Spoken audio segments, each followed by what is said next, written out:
So maybe you want to start a podcast. Maybe you've got unique expertise or a unique story to tell, but something keeps getting in the way. Well, Dr. Pradeep Ramayya was in a similar camp. Listen to his story as he tries to help the world be healthier and stress free. Thank you so much for joining us. And today on the call, we have Pradeep. I would love for him to tell all of you a little bit more about himself. Thanks, Jason. Thanks. My name is Pradeep Ramayya. I'm a doctor by profession, and I've been in healthcare for since 1981. I've been a doctor, and so it's been a long time.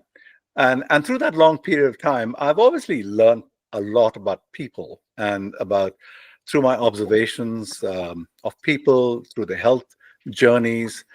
And interestingly, I started my own company, a health tech company in 2000. And so then we employed a lot of people to create this software for advanced patient management, disease management and all that clinical stuff. And through that, again, I met CEOs, executives, employees, trainees at different stages of their life journeys and everything else. Something did strike me through these 40 plus years of experience, people's mindsets. And some individuals were highly successful, they were very relaxed, and they could get on and do things. They were emotionally very stable, and they seemed healthier.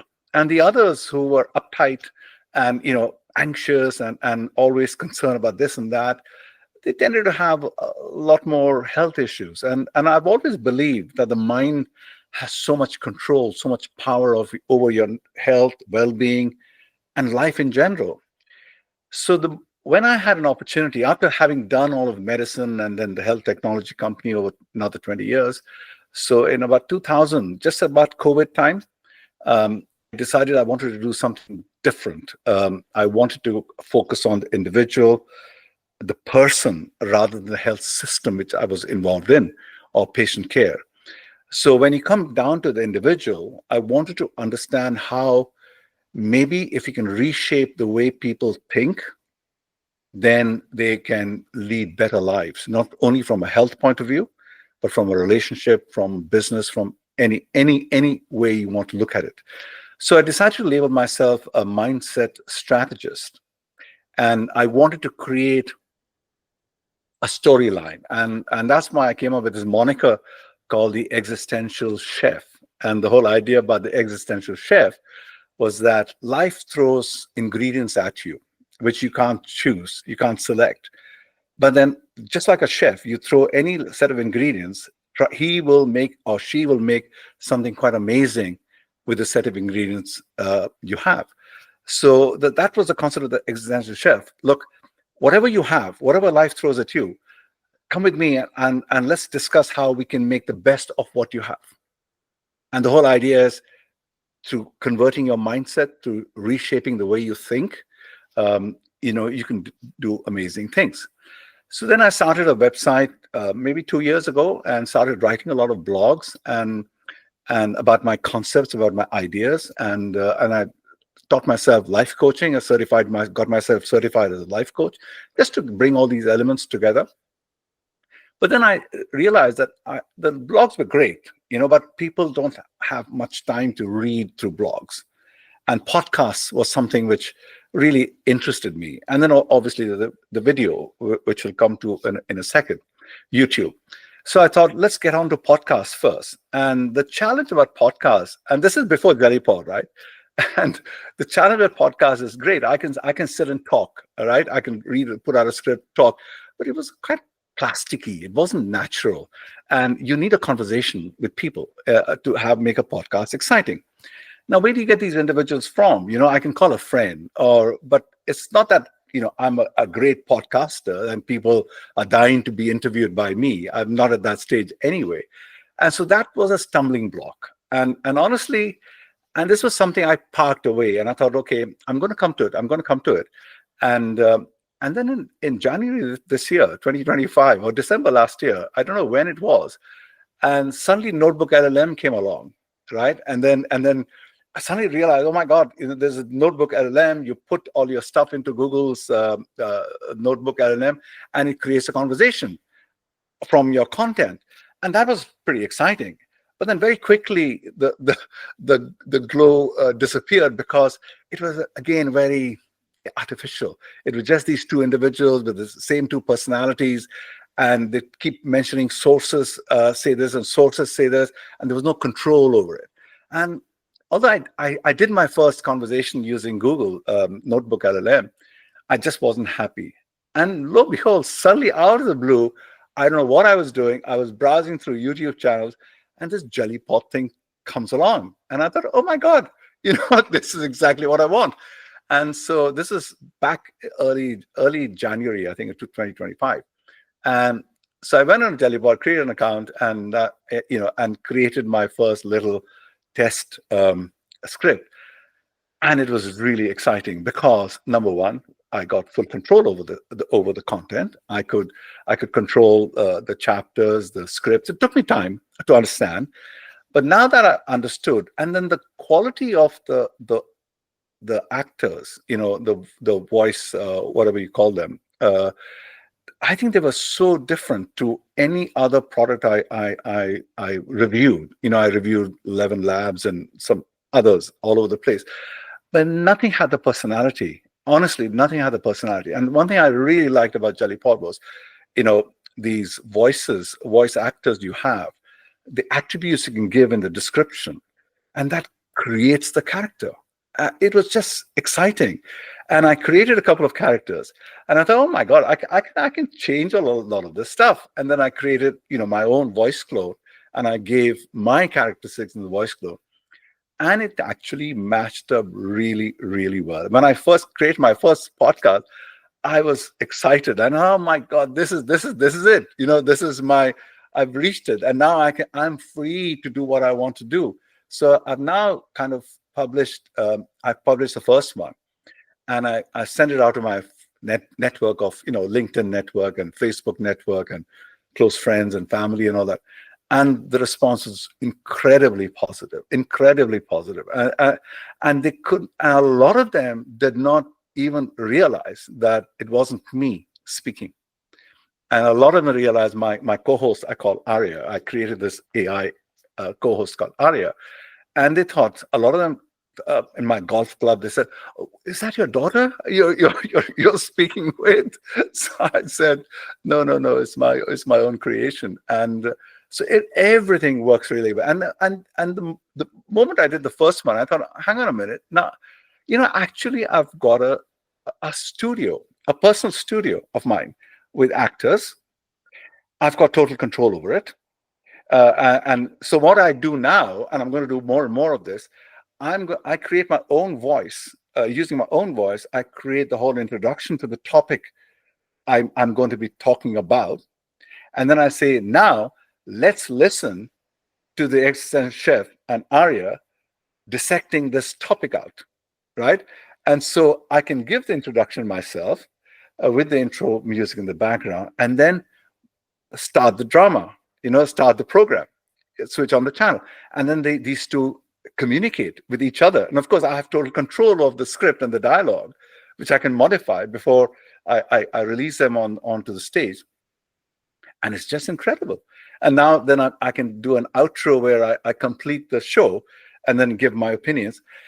Amazingly, I'm excited, and I'm thinking further up and think, oh my God, there's so many things I can do. Obviously, the concept of bringing a third character in, but I don't know about that. And I think just the banter between the two is pretty good. And the fact that I can dip in and out using my natural voice means I can, over time, have segments of the conversation, come back in, talk about it, or maybe get a real actor. Once my podcast becomes famous and people want to come on my show, I'm still going to use this. I'm still going to use these as kind of examples of the interaction, because I think the interaction is very, I wouldn't call it funny, but it's exciting to hear this voice of Arya. She's spontaneous, she's inquisitive, and she's got all the young person's lingo, which I think resonates with my daughter. Thought, I use an example in my second podcast, And my daughter, she's an accomplished poet, and she's 38 years old, and she she thought the example Arya used. She said, "Oh my God, I have exactly the same problem," and it's amazing. So whatever you guys are doing in the background, the way you dissect out the sources I upload to you, you're doing a great job. Honestly, I think you're doing a really good job. You're able to extract stuff and then insert the character attributes, which I've defined for my co-host, into it. And the way that co-host uses real life examples to talk about my conversations and put it into a more relatable format so that others can understand is brilliant. It really is, and I'm really pleased. And both of you, congratulations. I think you've created something fantastic. Thank you so much. Thank you so much. Yeah, no, I mean, you really hit it on the head. I mean, host customization is such a big thing for us because we really believe that that's where the content begins to come alive. And that's sort of, I think, what you're describing here with Arya making it relatable, the Existential Chef making it interesting in its own ways. And I love what you're doing. So we're big believers. We never want to see AI replace humans. We want to see AI enable people to do cool things that were never possible before. So it's so cool to hear that you're breaking the fourth wall. I feel like there were moments in the literary world where authors began to write their characters and then begin to speak from their own perspective, right? And break through to the reader in unique ways where they would be commenting on the work that they themselves created. So I think that AI and AI podcasting is sort of providing that opportunity for you on a podcasting sense. You are creating these two characters and then commenting on them using your own voice, breaking through in these unique ways. So that's so awesome. Absolutely. And I see no different to what's been happening for generations. Authors have written books and dramas on paper, but actors bring it alive on stage, or producers and directors bring it alive in a movie, in a film. This is the same thing. It's just that I don't need a studio. I can do it myself. I can write my paper. I can put my ideas together, and then I can get. This is Jellypod is my studio, and I'm the director, the producer, and then I've got actors, and I can direct the actors the way I want to direct them, so that the story comes alive. And I can't bring that story alive by if I didn't have Jellypod. Like I said, I struggled for a year I've had so many examples of audios I've recorded for these podcasts of mine, but I just didn't feel like publishing them because they were just boring. It was just, monotonous talking, about a script, but who wants to listen to that? Now people want to listen to it. I can inject humor into it. I can inject all sorts of things, and it's interesting. And so, yeah, I think this is the best use of AI. Honestly, this is the best use of AI, and I'm not ashamed to tell anyone that this is AI enabled, because it's just like, if you go back centuries, a sculptor, a painter, they suddenly mix two paints together by crushing some minerals, and they got a glow in it. And oh my God, I can use all of that. What's that? It's just a tool. They didn't create the glow by manipulating the paint. They just came upon it by crushing a piece of stone, right? And so AI is nothing but that. AI is a tool for you. You use it the way you want to create what you want. And then I know a lot of people, the thing AI gets a bad name is a lot of people press a button and then walk away, and the AI generates 300 articles and they push it directly onto the web, right? That is rubbish. And they'll be found out. And there's no creativity in it. And people reading it will know that there's no creativity. And so I don't have a problem with that at all. We couldn't agree more. That is, it's awesome to hear, like-minded people, and it's just so cool to hear the way that you're using it. So you mentioned that you had been trying on and off for a little while to make this happen prior to Jellypod, and I'm most curious, like, why was this project so important to you? Was there, I mean, you mentioned the bigger picture of your career and wanting to help people unlock their minds for health. Was there a specific moment where, that started this whole journey where you're like, ooh, I need a podcast? Yeah. So it's just that, my kind of organized career, if you like, being a doctor, the CEO of this multinational health tech company, all that was a part of life, right? And I enjoyed that. I got a lot of experience from it.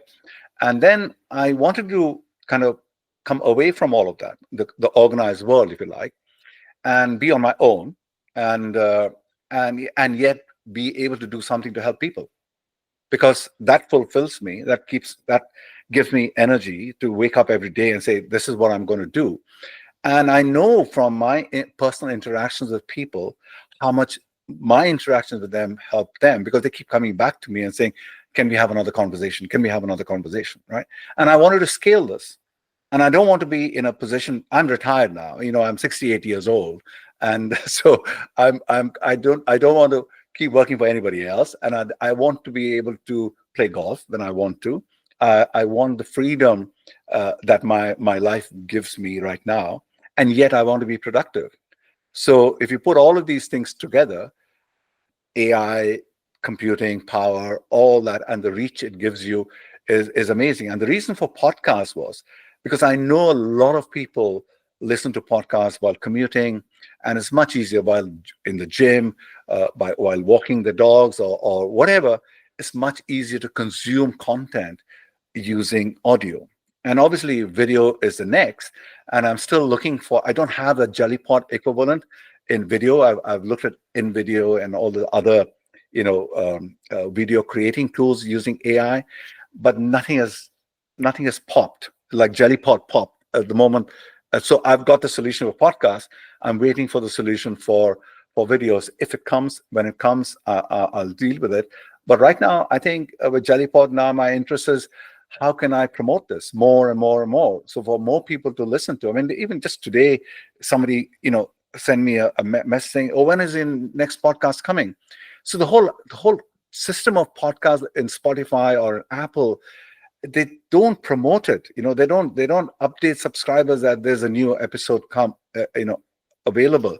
So there are a couple of things which I'm still exploring and figuring out how I can push this information out to people. So that's really my next stage now. And so I'm curious to know if there are others who are facing the same challenges, and what Jellypod is trying to do internally to help, with promotion of content on the Jellypod service.